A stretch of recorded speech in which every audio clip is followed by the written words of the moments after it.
What's up guys, it's Z here. Welcome back to Yu-Gi-Oh! Deck of the Day. Today we're doing an update for the Winged Dragon of Ra. Ra unfortunately didn't get any direct support from the structure decks, but I felt like it would be a bit unfair if we did deck profiles specifically for Slifer and Obelisk and we left Ra out. So I didn't want to feel like anyone was going to be left out, so here's a profile of it. And to be honest, I've been working on it for quite a while, and Soul Crossing fortunately is a generic God card support, so we can use it with Ra as well. And Ra already had the support that it needed way before Slifer and Obelisk got it, so basically it's pretty much that every god now has something to work for. But now pretty much we need to make a deck that is basically specific for Ra, and Ra is a bit different than Slifer and Obelisk because it has the restriction of not being able to special summon itself with something like True Name, so the builds are completely different. So we're going to show you a completely different list from what you've seen compared to Slifer and Obelisk. So now before we begin the video, if you enjoyed, give it a thumbs up, subscribe to the channel so you don't miss our upcoming content, and now let's get to the deck profile. So starting off with the monsters, we have one copy of the Winged Dragon of Ra. Now, unlike Slifer and Obelisk, Ra has something that these two don't. It has a searchable searcher, it being Age Enchant. So you don't really need to max Ra out, you only need to play one copy, and you're either going to use this one copy to one-shot your opponent, which is the basic strategy of the deck, or if you are not able to do that because of the situation your opponent has brought on the board, then you can use Soul Crossing to either disrupt your opponent or destroy your opponent's board with it. So it has some uses, but you can search it whenever you want, so you don't really need to see more than one, or you don't really need to see that one copy at all. You're just going to search it, and if you get into a super grind game, the rest of the deck can deal with that, because being able to summon a god twice without the True Name, because Ra cannot be summoned with a True Name, is very unrealistic. Now, the rest of the engine requires something that you need to be able to see and or be able to draw. So this is what the deck's main focus is, and this is Guardian Slime. 3 copies of this card is absolutely mandatory. This card gives you not only being able to search the cards that rely around Ra, but also being able to go into your Egyptian God Slime. Means that you can have a full tribute for Ra even if you don't have Soul Crossing, and then you can boost its attack with various methods. And also, the Egyptian God Slime is a really good card going first, and I'm going to explain why. Because you don't really want to summon Ra going first, you don't want to pay all your life points going first, because it makes it very easy for your opponent to finish you off if you only have 100 life. You just want to set up first, search the cards you need, let your opponent try to play and try to disrupt them as much as possible, and then when they have a mediocre board on the field, you just one-shot them with Ra. This is basically the strategy of the deck, and Guardian Slime makes that all possible, being able to protect your monsters with Egyptian God Slime, searching you the cards you need to get to Ra and make Ra even more formidable, and also give you the tributes you need for Ra. So you need to see this card, and I have a lot of ways that get you to this play. 3 copies of Summoner Monk. Summoner Monk gives you access to a card that helps you go into your Guardian Slime turn 1, because to summon Guardian Slime you have to take damage, and of course, normal methods you cannot do that turn 1, but there are certain cards that can do that. So this is what you're trying to do, because you cannot rely on your opponent to deal you damage to summon this. This will not be a viable strategy. So you need to take damage on your own turn 1 in order to summon it, fuse it away for Egyptian God Slime, get a search, and then go into another, your Guardian Slime is the next turn, go into another Egyptian God Slime. If your opponent dealt with the first one, you get another search, and then you have the tribute you need and other monsters on the field to tribute to boost Ra, which is something that the deck can do now. And this is why Summoner Monk is a really good card, because it gives you access to that certain card. And the card I'm talking about is 3 copies of Trick Clown. Trick Clown gives you the burn you need to take on your own turn 1 in order to get to your Guardian Slime easily, and then you can use Trick Clown for link material. The basic strategy of the deck is going for either rank 4 spam or a link 4 spam, and some hands can do both, but usually you can just use these for link materials, and then you can get it back to get another Xyz monster on the field.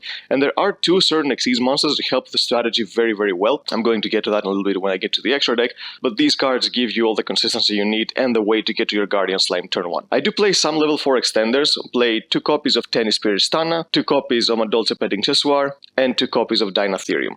These cards are here just to give you more monsters to link with or more monsters to Xyz with. And you don't really mind Dynatherium, because even if you give your opponent a monster, then it doesn't really matter, because there's a card that deals with your opponent's entire board in this deck, so it doesn't matter how many monsters they have on the field as long as you can get an attack within. But still, these cards here help you get into more monsters on the field, and the reason you don't really want to max out on any of them is because technically you can only use their special summon effect once per turn. I mean, they don't, Petting Chessoir doesn't say that, your Tenny doesn't say that, Dynatherium says that, but the other 2 basically mean that you're either going to have to normal summon the second copy if you draw it, which is not something you really want. The normal summons of the deck are either your Summoner Monk, your Trick Clown, and there's another monster I'll show you later, so you don't really need to max these out, and you can get them on the field very, very easily.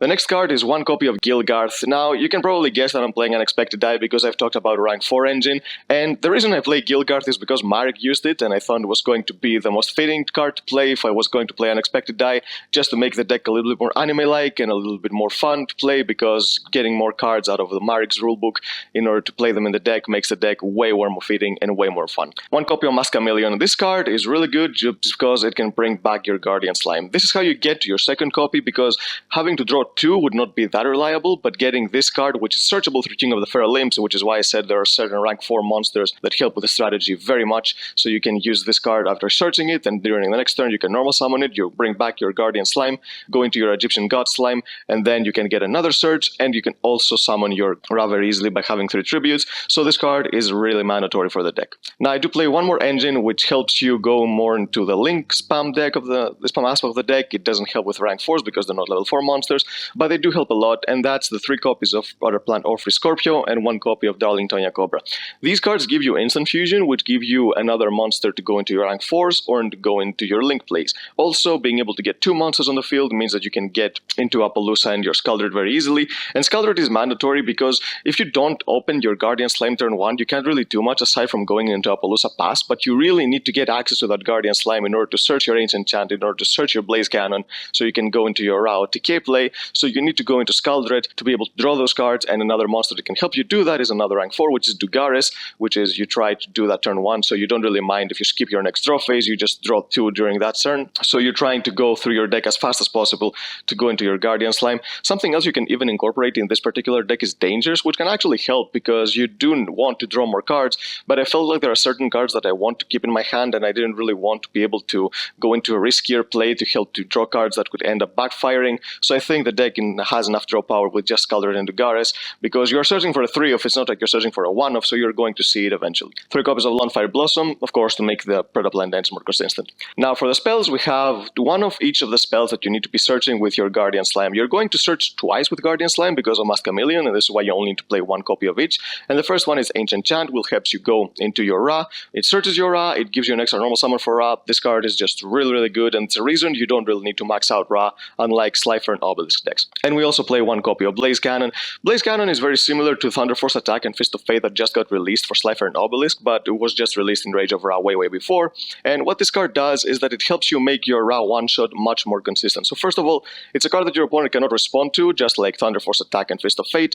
It's an Eagle booster for Ra, which makes it unaffected by card effects, and also it helps it tribute other monsters on the field to boost its own attack points, which is something that Marik could do in the anime, but the actual effect of Ra was just super different in the TCG and the OCG when it got released. So now we basically have to give different kinds of cards to help put all of those effects back into Ra again, and this is one of those effects, which helps it get even more attack points. And also it has an effect that after damage calculation, if it attacked, you send all monsters your opponent controls to the grave, and this is a backup plan just in case you are not able to one-shot your opponent for whatever reason. Then you can just get rid of the board, and then your opponent is going to be very difficult to come back with if they just got their whole board nuked. We play 3 copies of Soul Crossing. Fortunately, there was 1 card that could be used with any of the gods, so it's not like Ra didn't get any support at all, because this card is such a good card. If you search your Ra during the turn 1 with Ancient Chant by going to your Guardian Slime, and you have this card, you have an even better disruption than Appaloosa, because Appaloosa, if you don't have your Egyptian God Slime, is going to be very vulnerable, but this card is just going to tribute 3 monsters your opponent has, you get you around the field, and then in the next turn with Blaze Cannon, you can just completely destroy your opponent. 3 copies of Unexpected Die to go into your Girgath, of course. For the 1-offs, play 1 copy of Instant Fusion. You search it with your Tonya Cobra, and you can go into either a Mud Dragon if you need for more rank 4 power, or you can go into your Millennium Eyes if you want to protect yourself from potential hand traps. 1 copy of Foolish Burial. This is to send the Trick Clown to the grave so you can get the effect of Guardian Slime, but also you can send Guardian Slime to the grave if you happen to draw your Mask Chameleon to get it back, so it's a really good card. 1 copy of Hornet Drones. It gives you 2 monsters for the price of 1, and in this particular deck you need as many monsters on the field as possible, so a card like this that gives you 2 of materials of Scaldred right away, I think you have to play it. 1 copy of Call by the Grave. You need to play this because if your opponent draws you, then you won't be able to get too many cards, because you are drawing with Scaldred, you are drawing with Dugares, and you're searching with your Guardian Slime, and you're searching with your Predaplants, so you need to be able to play around draw, and sometimes an Ash Blossom on Summoner Monk can really hurt.